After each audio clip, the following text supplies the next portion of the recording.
You will become socially magnetic if you can implement these 6 habits into your daily interactions. People will be drawn to you and the energy that you give off. These principles are based on the ideas discussed in part 2 of one of the best-selling books of all time, How to Win Friends and Influence People by Dale Carnegie. This book has sold over 30 million copies worldwide. Despite being written in 1936, this book is a timeless classic, and due to how distracted people are these days, it may be even more relevant today than it was when it was first written. I'm going to make it easy for you and give you my take on the 6 steps that, if you implement, are guaranteed to make you a social magnet. Let's get straight into it. Richard Branson said, "To become a good leader, you first have to become a good listener." Think of a time when you talk to someone who seemed to be somewhere else mentally, their eyes drifting off onto someone or something else, and their body language facing away from you. Now compare that to occasion when someone hung on to your every word, contently listening with genuine curiosity, making eye contact with their body language directed right at you. Think about how each of those interactions made you feel. Becoming genuinely interested in other people isn't just about being polite. It's about building a connection and forging bonds, and here is why it's so crucial. When you show genuine interest, you're building a foundation of trust. People can sense authenticity, and they're far more likely to open up and trust someone who genuinely cares. By being genuinely curious, you might discover shared passions, hobbies, or experiences. This not only strengthens your bond, but also opens up opportunities for deeper, more meaningful conversations. And if you're incapable of listening to someone intently, how can you possibly hope to learn something from them? Many years ago, I was in a lecture, and the lecturer started talking about a significant personal experience that they'd had,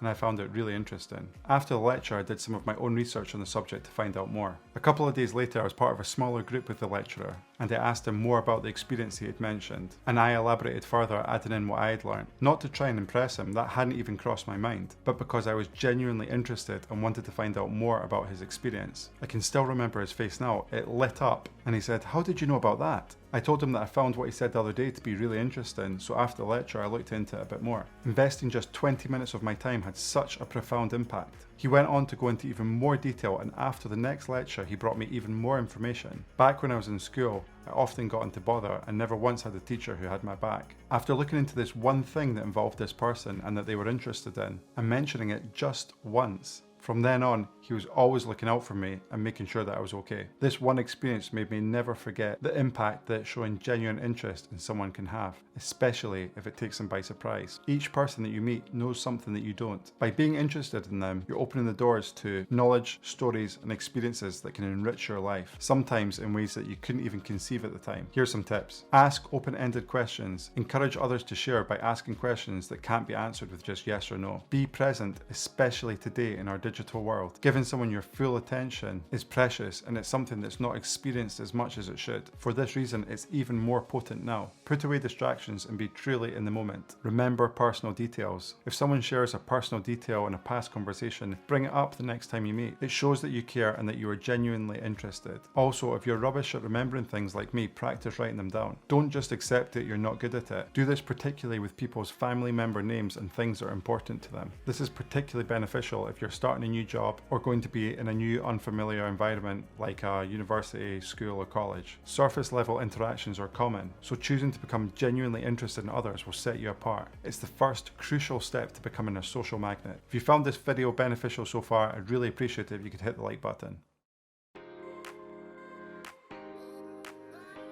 A smile is universal. No matter where you are in the world, a genuine smile can bridge gaps and build connections. It's more than just a facial expression. It's an invitation to a positive interaction, a signal of goodwill and also confidence. Smiles are contagious and release endorphins, the feel-good hormone, and not just in you but in those around you. A genuine smile can leave a lasting impression, making others more inclined to remember you fondly. I'm not talking about plastering a fake grin on your face. People can sense when a smile isn't genuine. A true heartfelt smile comes from a place of genuine happiness and positivity. Like any other skill, you can get better at smiling through practice. A real smile is seen in the eyes and not just the mouth. When you smile genuinely, your eyes light up, creating that magnetic warmth. Never underestimate the power of a simple, heartfelt smile. It's a key that will open doors for you everywhere. It's not something that I've always been naturally good at, and something that I've had to practice towards.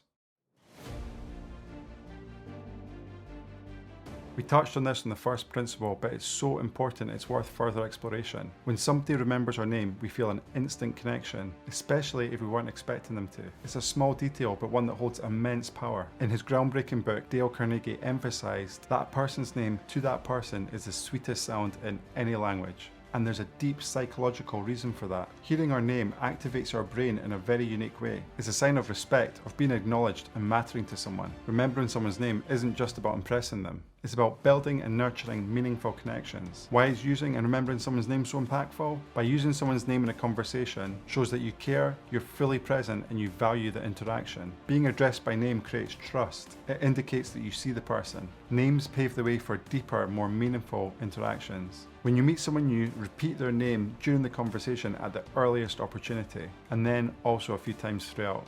Ideally, if you know you're going to meet someone new or a group of new people, try and find out and learn their names in advance, but don't let on that you already know it. It makes it so much easier, especially if you're like me and remembering names doesn't come naturally to you.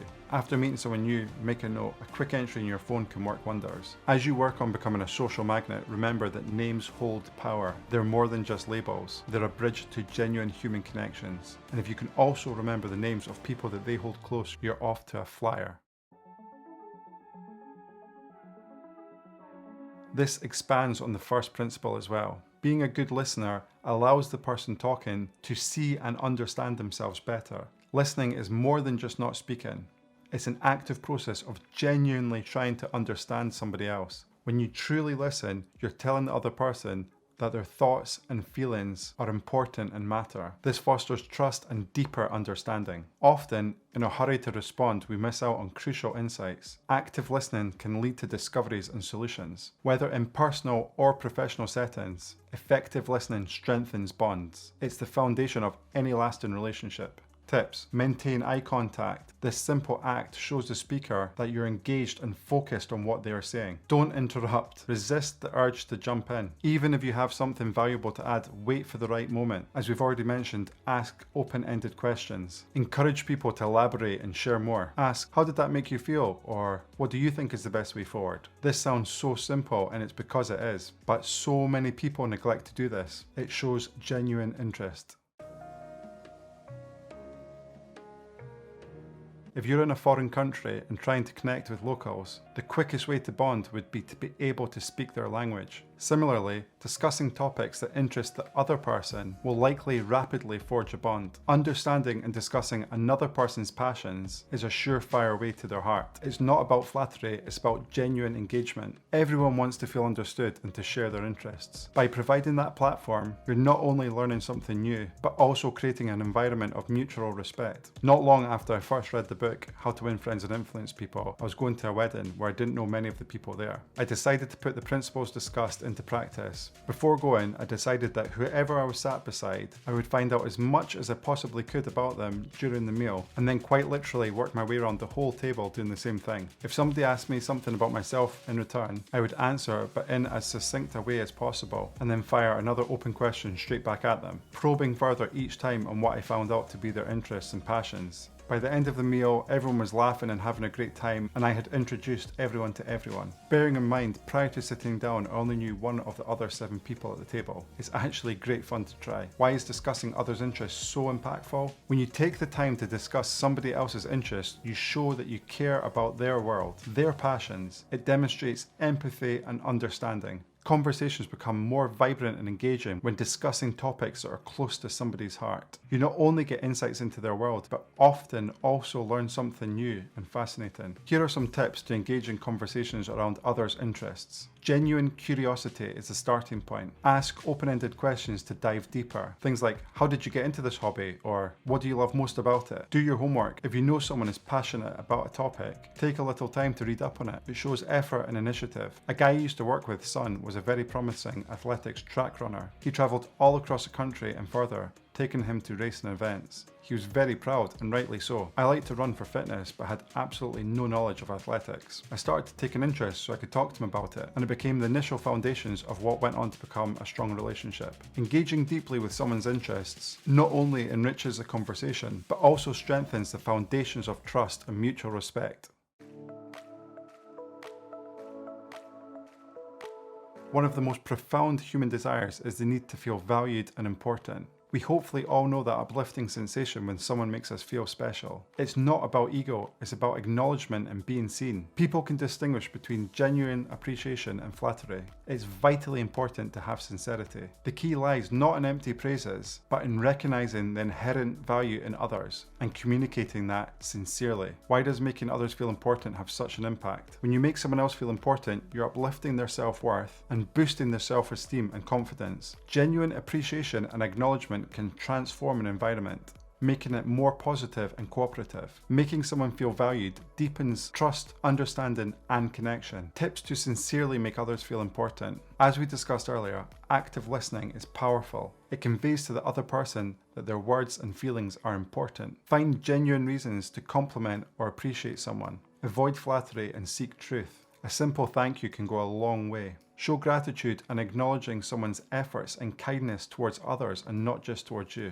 In your journey to become a social magnet, understand that every individual seeks acknowledgement. By sincerely valuing others, you create genuine connections and mutual respect. It's evident that the core of becoming a social magnet revolves around authentic human connection. It's not about clever tactics or manipulative strategies. It's about genuine understanding, respect, and valuing the people that you have contact with. Each principle, from showing genuine interest in others to valuing them sincerely, lays down a foundation towards building strong, lasting relationships. In an environment filled with fleeting interactions and superficial engagements, the true power lies in deep, meaningful connections.